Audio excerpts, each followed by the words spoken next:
was baseball mad, had the fever. Hi guys, it's me, Alex, stay-at-home reader. I don't know if you know this about me yet. You probably do if you follow me on Instagram, and it has been in my vlogs, but I'm a big baseball fan. My husband's a big baseball fan. That's kind of how we met, was through watching baseball. It's become a big part of our relationship. And our children, we have 2 sons. I mean, you should probably know this by now, but our 2 boys both play baseball. So we have one kid plays for the Hamden Dragons. That's our town team. So both kids actually have played for different levels of this town team. Rec, just like within town, and then Owen, our younger son, plays for the travel team at his age group. And then Oliver now plays for the New Haven City Angels. So he joined them for fall ball this past year, and so this will be he's been training over the winter, and this will be his first spring with City Angels. So I am repping our teams to bring you my own little readathon. So back in 2020, when spring arrived, there was no baseball. There was a lot of things back in the spring of 2020, if you remember. We try not to, right? But I had this idea that if I can't watch baseball, I want to read baseball fiction, baseball biographies, like in some form. But since then, I keep getting this urge to make myself baseball prompts to choose my TBR. Like, I always see people with like TBR games, and like, so that's how I would frame my TBR game. So this has been like brewing for a while. A few mornings ago, I couldn't sleep, right? Nothing new happens.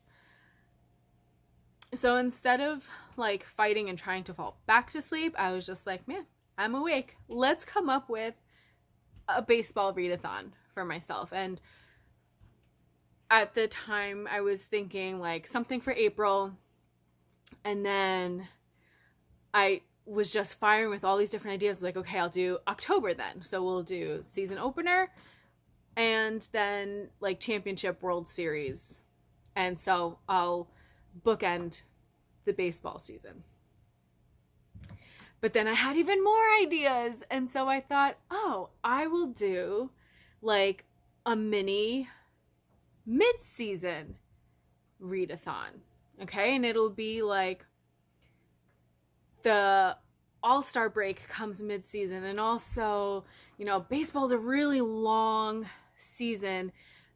The athletes' bodies are just aching.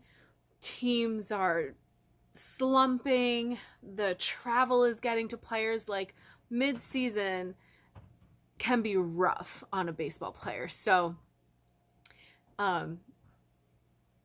I wanted to kind of theme it in like, not like a negative way.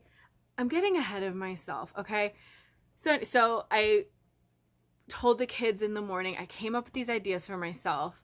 Like, you guys want to join me? As also part of being a homeschool mom and really embracing literature-based learning is keeping my kids excited about reading. Again, in 2020, when we didn't have access to our library and dropping in for some of like the summer reading programs, I came up with our own summer reading, assigned the kids a few books, and then just gave them like a goal of, you know, they could choose their own books, but like once they read 3 books, we would do this. Once they read 6 books, we would do this. And then if they read 9 books, we were going to have like a pizza party or something like that. And that really motivated them, and it got them reading every day. Then we moved into where they were keeping a reading log, and for every 10 books, they got a treat. And it always seemed to be food-based. And so I kind of was like, oops, I think I kind of screwed up here. So now, you know, they're not reading maybe as much. They still read a lot, I think, compared to other kids their age. And that's, you know, to be expected in this household with me as their mother. So they're still logging their books. They have like a little coloring page that I print off, like a bookshelf, and they track books as they read them. Oliver sets himself a number goal, which he reached last year. So they do like that. But I thought they would have fun with this with me, because baseball's our thing. So I was telling them my plans. I read to them the different prompts and challenges, whatever you want to call them, that I came up with around this baseball theme. And then I told them the plan will be to do it in April for the baseball season opening. And Oliver goes, "But Mom, you know spring training starts in February?" So I said, okay, then we'll do spring training. We'll do a spring training readathon. And it fits to do something like this year because baseball is currently, the MLB is in a lockout, and I don't follow like the backside, the business side of baseball. All I know is that the players union and the whatever MLB, whoever's in charge there, are not agreeing on certain aspects of the contracts. So whatever, there's a lockout, and they're reaching the point where spring training might be delayed, and which might end up delaying the season opening this year. And so I'm getting that same feeling like I got in 2020 of, well, if I don't get baseball, I'll make my own baseball feeling. So Oliver mentions doing something for February, and so I ran with it. I rolled with it. And here it is. So this is our spring training readathon. I made just a little table with the prompts on it to print out and put into my reading journal, reading log, whatever you want to call this notebook I keep. I have here 9 prompts.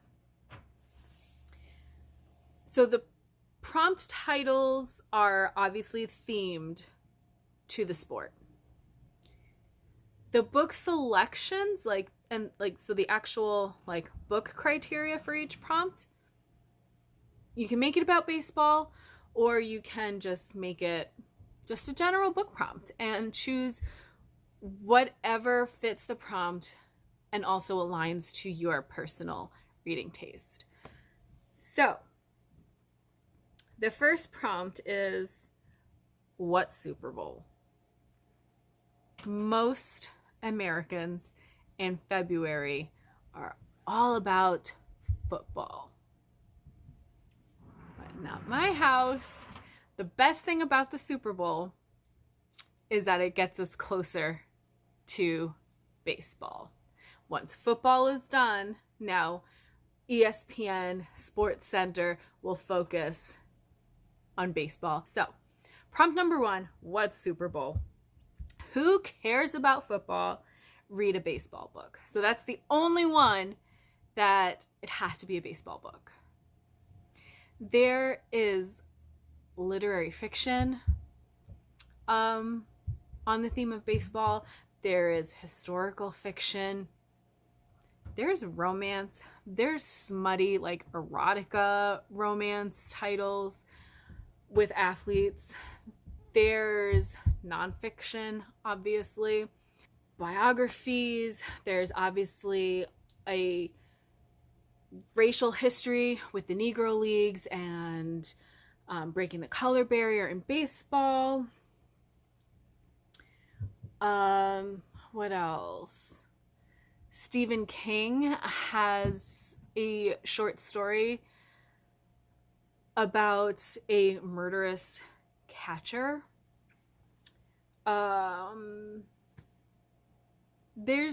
So even though this prompt is to read a book with a baseball element, you can still frame it however you want and find something in whatever genre suits you. This hat's a little snug, so I'm going to end up with a headache. You can see I already have a line from it. Prompt number 2, report for spring training. Some teams play in Florida and some teams play in Arizona. So for this prompt, read a book set either in Florida or Arizona. Prompt 3 is Cactus League.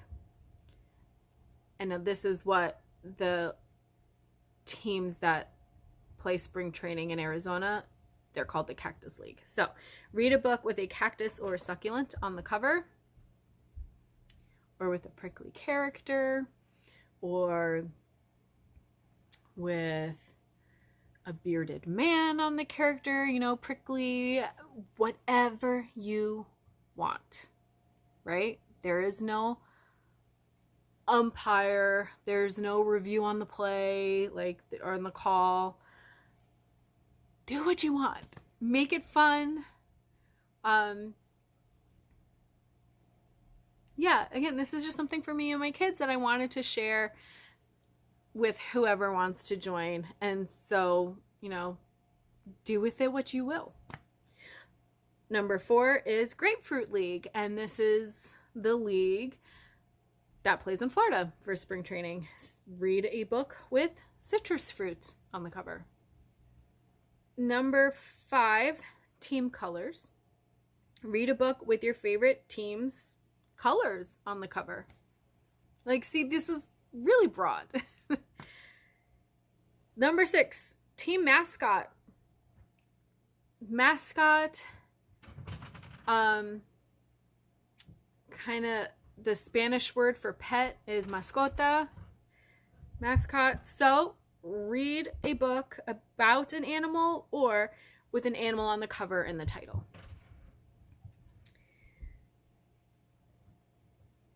Or, if you have a baseball team with a specific mascot, do that. If you like the Cubs, read a book about bears. I don't know. Whatever. Number 7, batting average. Read a book with a number in the title. Number 8, peanuts and Cracker Jack. Get it? Like the song? Take me out to the ball game. Right? Read a book about food. And then prompt 9, do the wave. And this is to participate in a buddy read or join in on a read along or read for a book club. Right? The wave, when the whole stadium does that, everybody goes up. The wave. So that's it. Those are the 9 prompts. Baseball is a sport in which you can fail 2 out of 3 times and still have had a good game, right? My kids get really hard on themselves when they're not hitting, and I'm like, what are you talking about? You gotta hit in this game. And they're like, yeah, but I struck out twice. The beauty of baseball is that that's a great game. That's a great game. 2 out of 4 at-bats, if you get a hit in 2 out of 4 at-bats, that's amazing. That is an excellent performance. So, with that in mind, if you only read 1 or 2 books for these prompts, great job. And also, because I like to make things as achievable as they could possibly be. Like, I really want to set myself and my kids and you up for success. Count a book for as many prompts as you can. If you start a book, count it. Count that prompt complete, whether or not you actually finish the book. Okay? That's how I roll. Make it doable.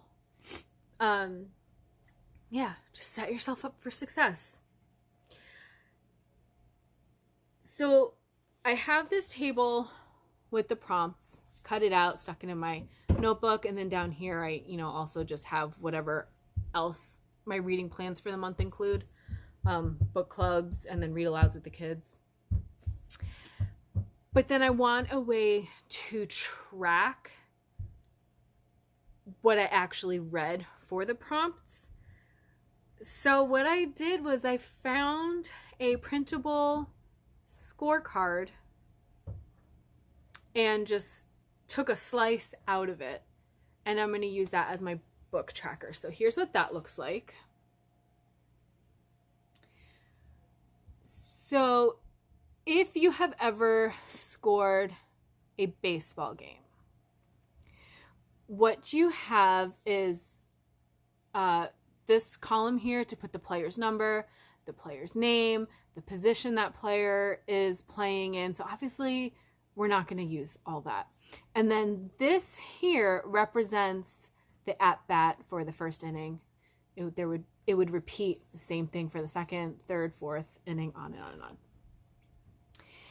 And it can be tricky. And everyone scores a baseball game a little bit differently. Traditionally, you would mark if a player struck out. You put a little K inside the this diamond. I don't know if you could see it or if it's too faint, but there's a little diamond here that represents the infield and the bases, right? You're starting at home, first, second, third, home. I did that backwards because we're reversed, or did it just go backwards? I don't know. And so you fill in a line to see how far that player progressed. And so if you connect the entire diamond, that means they scored. And then at the end of the inning, you can go back and count how many complete diamonds there are and write that tally in, or, that number in at the very bottom of that inning. At the end of the game, you add up all the runs for. So keeping score at a baseball game is intense. Like, you gotta focus. Luckily, it is a slow-moving game. But whatever. It's tricky. So I have adapted this to be a log for my reading. And so I made a little sample and I uploaded it onto a Google Drive. I also put it in my Instagram stories. Yeah, scoring a baseball game is hard.